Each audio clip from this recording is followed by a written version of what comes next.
Bonjour à tout le monde. Encore une autre semaine chargée, je vous dis. On sait même plus sur quel sujet se pencher en Made in America, tellement il se passe des choses étranges, grotesques. Choisissez l'adjectif que vous voulez aux États-Unis.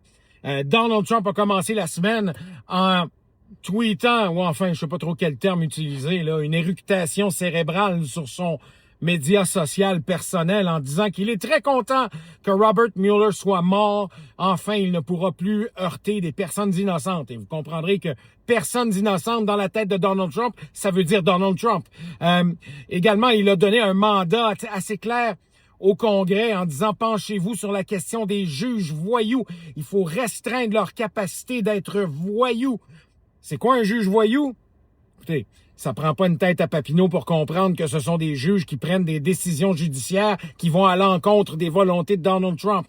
Il y a le SAVE Act qui est toujours en processus d'adoption, quoique je crois pas que ça va être adopté, mais quand on lit cette disposition législative, ça viendrait dramatiquement restreindre le droit de vote des catégories les plus pauvres des électeurs aux États-Unis.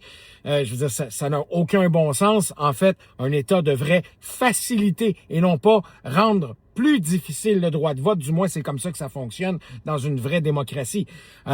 Qu'est-ce qu'il y a d'autre aussi? Les apparences de délit d'initié cette semaine, alors qu'il y a eu des transactions de fait par des gens 15 minutes avant que Trump procède à une annonce importante qui ont délesté des options dans le pétrole pour acheter des options à la bourse. Et Donald Trump, 15 minutes plus tard, annonce qu'il est sur le point d'arriver à une entente avec l'Iran et qu'il pourra probablement calmer le conflit en Iran. Réaction, le pétrole s'est mis à baisser, la bourse s'est mis à augmenter. Vous me ferez pas croire qu'il n'y a pas un délit d'initié là-dedans. Il y a également les déclarations, ces mêmes déclarations-là du président Trump, qui, à mon humble avis, sont des manipulations du marché. J'espère qu'il y aura une enquête là-dessus. Il y a déjà des gens qui la réclament, cette enquête-là. Parce que il continue de dire qu'il y a des négociations, qu'on est près d'une entente, qu'il va y avoir un deal, comme il aime dire.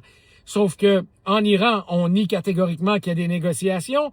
Un peu plus tard dans la semaine, l'Iran a carrément rejeté les 15 points proposés par l'administration Trump. Bon, je dis pas qu'il n'y a pas des négociations par personne ou par pays interposé, mais il n'y a pas de négociation directe, du moins pas à la connaissance de quiconque connaît un peu le dossier. Et du même souffle, Donald Trump continue d'envoyer des Marines supplémentaires, des soldats supplémentaires. C'est au tour de la 82e division aéroportée d'être déployée, du moins à proximité de l'Iran. Alors, d'une part, il dit il va y avoir un deal, on est proche d'une entente. D'autre part, il envoie plus de militaires. Clairement, il tente de manipuler les marchés boursiers parce que le prix du pétrole et la débâcle boursière pèsent lourd politiquement dans les sondages.